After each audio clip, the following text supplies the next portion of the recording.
ఇద్దరు ముగ్గురు లేకుండా 100 దాటిపోయారు కార్యకర్తలు 100 దాటిపోయారు.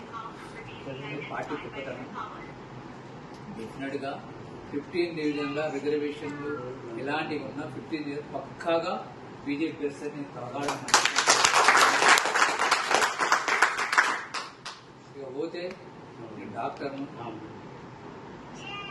25-30 ప్రాక్టీస్ చేసిన వైద్య సేవ చేసి ప్రజాసేవలను పోయి ఎలక్షన్ పోటీ జరిగింది. దుషార్తో ఓడిపోయాను. అన్ఫార్చునేట్ అయినా కూడా నేను ఓడిపోయిన తెల్లారైతే ప్రజలలో ఉంది. మంచి చెడుకు వస్తుంది. నేను సంపాదించుకోవడం అయితే రాలేదు. హాస్పిటల్ కూర్చొని తెలుస్తుంది.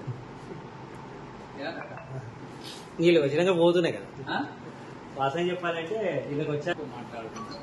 మీకు వైద్యం పెద్ద టార్గెట్స్ ఉన్నాయి. నన్ను మీ పెద్దని అనుకోండి. అంటే నేను మీ బాస్ని కాదు.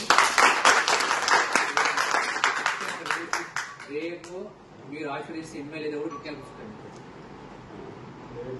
మీరు దూరలాగాను మీరు ఒరే హీరైన భద్రచుడు ఉంటారు. అందరికి ఇప్పుడు ఇంకా సమస్య తీసుకున్నాం. చెట్టు కాస్తే ఫలాలు వస్తాయి. మనిషికో పండిందని తప్పితే ఆ చెట్టు నాదని కదా. భారతీయ జనతా గొప్పది. అందులో చేయని మీ అందరికీ మళ్ళీ ఒక ప్రత్యేక ధన్యవాదాలు చేస్తూ ఇలాగే కలిసి ఉండి గొడ్డకుంటా ఈ 15 డివిజన్ భవిష్యత్తులో ఇంకా జైనింగ్ చేసి ఇలాంటి ఆపదలో మీరు ఫోన్ చేయండి. ఫోన్ నెంబర్ ఇస్తారు.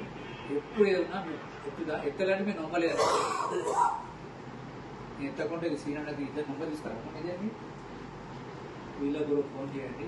ఏదన్నా మంచిగా ఉంటా మీ అండలాగా ట్రీట్ చేయండి. భవిష్యత్తులో ఇంకా ఇప్పుడు ఏం లేనప్పుడు నేను చేతులు ఉంటుంది. మీకు ఒక మనం చెప్పిన ఒక మిత్రుడు ఆయన ఒక 6 నెలల ముందు నేను చేతులు నొత్తాను. కండలు కప్పలేకని చేతులు నొత్తాను. ప్రజలు ముఖ్యంగా యువతులు యువకులు మీరు యూ కెన్ చేంజ్ అని మీ సిస్టమ్ చేంజ్ చేయగలరు. ప్రొఫెసర్ చదువుకున్న వాళ్ళు ఉండరు. మీకు ప్లంబింగ్ అన్నారు. ప్లంబింగ్ ఎవరు చేశారన్నా లేదు. ప్లంబింగ్ చేస్తున్నాను. గుడ్. ನೀವು వృత్తి చేసుకుంటూ భారతీయ జనతా పార్టీ కష్టపడండి. రేపు నీకు ఒక్కడే హామీ ఇస్తుంది. వర్కర్ కాదు, కాంట్రాక్ట్ చేస్తుంది. ఎమ్మెల్యే చేస్తానంటే నేను కాంట్రాక్ట్ చేస్తాను. ఒకరి కింద పనిచేస్తున్నాను కదా. నేను అధికారంకి వచ్చి మన పార్టీ వస్తే నీలాంటి వాళ్ళు ఇప్పుడు నేను ఎగ్జామ్ చేసుకుంటే ఏం చేస్తామని అడిగాను. ప్లంబింగ్ చేస్తాను కదా. ఆయనకైతే 10 మంది వర్కర్ చేయాలి. సో అట్లా మనం డెవలప్ కావాలి. లోన్స్ ఇస్తాం. మన డాక్టర్ సాబ్ మావిడైతే లోన్స్ ఇస్తాం. అట్లా వివిధ రకాల పనులు ఉంటాయి. దయచేసి మనం వర్గాలు లేవు. వేరే పార్టీ వర్గం నా వర్గం లేవు. బీజేపీ ఒకటే పార్టీ వర్గం. నాకు కూడా వర్గం లేదు. ఎవరి వర్గం అన్ని ఉంచట్లేదు. నరేంద్ర మోడీ గారు అమిత్ షా గారి వర్గం. బీజేపీ వాళ్ళ కూడా వర్గాలు లేవు. అది కూడా శ్యామా ప్రసాద్ ముఖర్జీ గారి వర్గమే. బీజేపీ వర్గం జాతీయ వర్గం. ఆయన వర్గ టికెట్ ఎవరికైతే పోటీ చేస్తుంది. బస్ అంతే.